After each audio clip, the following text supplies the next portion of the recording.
que tengo para ofrecer es mejorar la macro, es bajar la inflación, es estabilizar el dólar, es que haya perspectivas estables en toda la macroeconomía. No esperen de nosotros grandes medidas tendientes a ayudar a un sector en particular, ni a la industria ni a cualquier otro. Bueno, al mismo tiempo hay algunas discusiones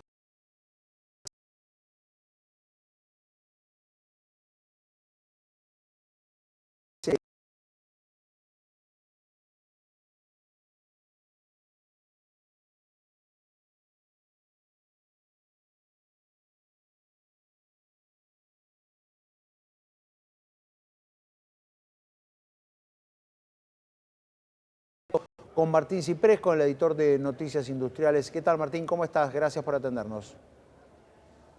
Fernando, Mariano, buen día.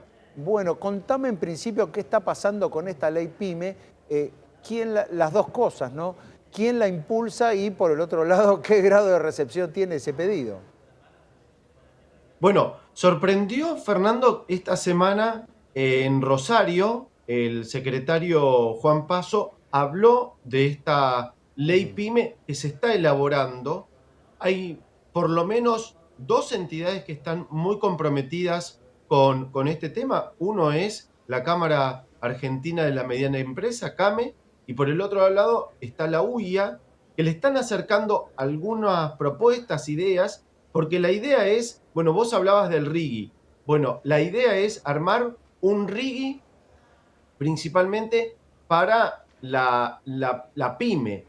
La pyme que tiene generalmente menos de 80 empleados. Que si uno ve qué cantidad de empresas hay, bueno, el 84% tiene menos de 80 empleados, entonces Claro. el volumen y el universo es inmenso. Ahora, ¿cuáles son esas propuestas que se le están acercando? Bueno, en principio, estabilidad fiscal. El principal objetivo de la ley PYME, que está muy relacionado con el RIGI, es la estabilidad fiscal. ¿Por qué? Porque vos recién marcabas la macroeconomía y la libertad de comerciar, y eso está claro. El problema acá es la cuestión fiscal, que ante situaciones que surgen en la coyuntura, tanto desde los estados provinciales y los municipales, terminan, bueno, aumentando la carga impositiva principalmente de la industria. Claro. Ahí hay una idea que está íntimamente relacionada con ingresos brutos, que, bueno, se le dé en principio estabilidad, por lo menos 30 años en donde las alícuotas no se muevan. Pero también se está trabajando, y creo que esto viene de largo aliento, hay que decirlo también, porque la idea es agarrar cadena de valor, tomemos un tema importante, por ejemplo, la agroindustria. La agroindustria en toda su cadena de valor, en cada transacción que se hace se paga ingresos brutos, Claro. convenio Siempre es la multilateral, gran queja de tasas las pymes, municipales. claro, es la gran queja de las pymes, sobre todo ingresos brutos, de decir, bueno, en cada etapa del proceso, desde que se genera un insumo, es procesado y hasta que llega a una cadena de comercialización y hasta que llega al consumidor, bueno, en todos esos pasos se va pagando el mismo impuesto. Y además, como es provincial, tampoco Exactamente, es algo que se pueda negociar con el gobierno nacional. Y van creando nuevos además, exactamente. ¿no? Claro. La Así que provincia, los municipios, ese es el otro tema, Mariano. La idea es darle un marco, por ejemplo, en las cadenas de valor para hacerlas más competitivas. Las empresas argentinas son competitivas, de hecho. Hoy está muy resentido el tema de la inversión. Bueno, ayer se conoció el dato del INDEC de la producción manufacturera argentina. En el último año, tomando junio del 2024 a junio del 2023, bajó un 20,1%. Eso te da una marca de que hace más de un año, es decir, te diría, tanto el 24 como el 2023, principalmente en la industria, ha dejado de invertir. Ha dejado de Claro. invertir primero por incertidumbre.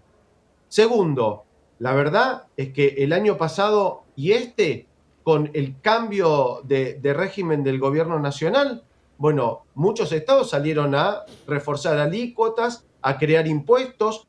Un tema muy importante en la provincia de Buenos Aires, y ayer me contaban también que está sucediendo, por ejemplo, en la ciudad de Rosario, en el municipio de Rosario, en Santa Fe, es la tasa vial que se le cobra a los combustibles. Claro. Bueno, estos son todos costos extras que cuando vos empezás a hacer tu cronograma de costos, es inmenso.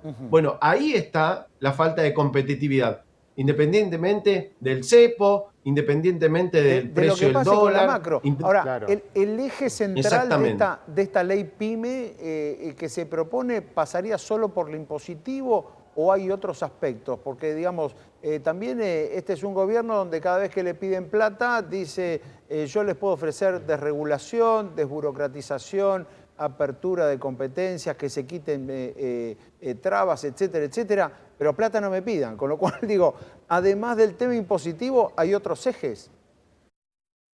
Hay otros ejes, por ejemplo, invertir en plantas industriales nuevas, que eso seguramente tienen que estar dentro de un parque industrial. En ese sentido, bueno, hay algunos incentivos. La coyuntura, la falta de crédito complica un poco el panorama, pero este también debería ser, no sé si está, pero debería ser un punto de cómo incentivar la inversión. Principalmente, yo te diría, hay muchas industrias todavía que han quedado en medio de los complejos urbanos, ¿no? Claro. Y que esos complejos urbanos, es decir, la industria quedó rodeada de casas, y te puedo dar un montón de ejemplos que han sucedido. Bueno, esa industria necesita relocalizarse. Bueno, un punto importante es el parque industrial.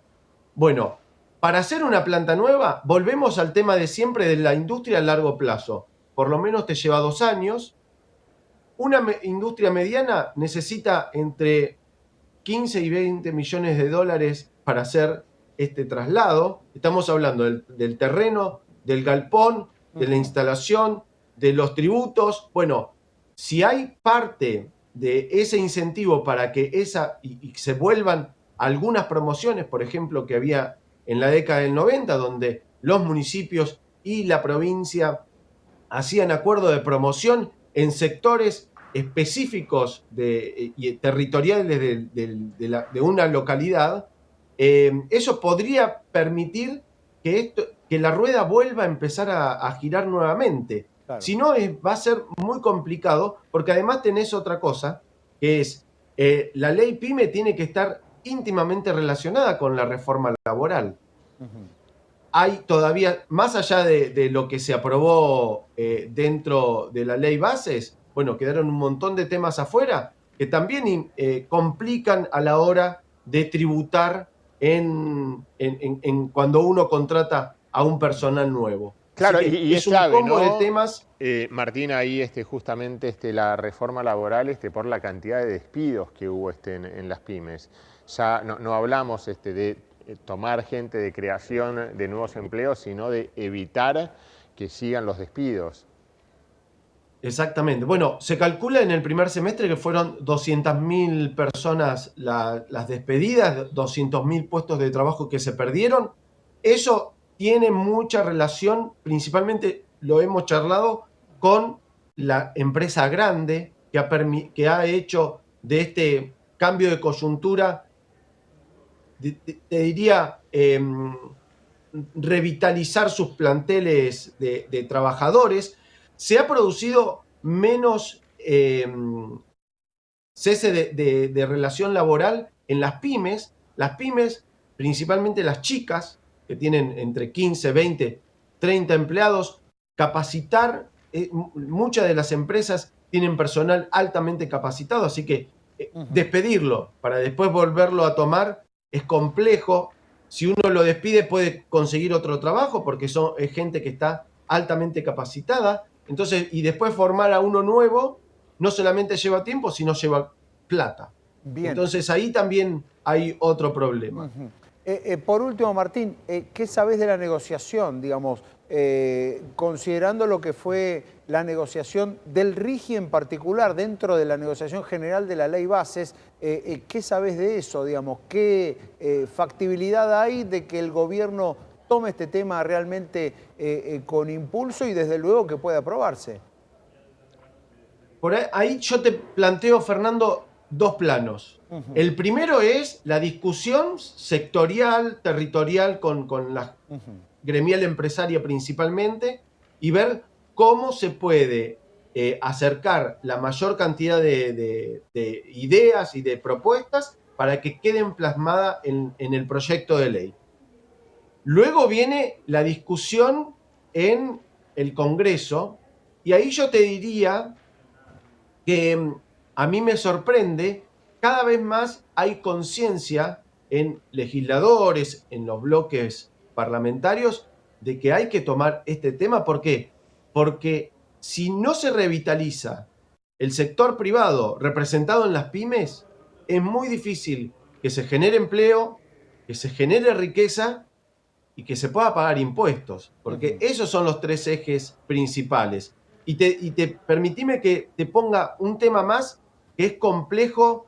La provincia de Buenos Aires en el día de ayer trató en comisión un proyecto para multiplicar por 7 las indemnizaciones laborales en la provincia de Buenos Aires, que tienen mucho que ver con los despidos en la provincia de Buenos Aires y los juzgados laborales provinciales. Pero Bueno, ¿por qué sería ese multiplicar por 7? proyecto Perdón, ¿cómo llegamos a es ese un número, Martín? proyecto porque elevan la forma de la indemnización. Es decir, le dan un montón de componentes principales de lo que compone esos.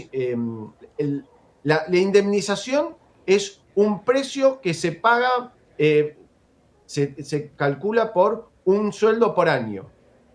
Pero cuando vos entrás en la justicia, hay un montón de condimentos que le van agregando costo a esa indemnización. Bueno, en la provincia de Buenos Aires hay un proyecto en donde esas formas de calcular esa indemnización lo multiplican por 7.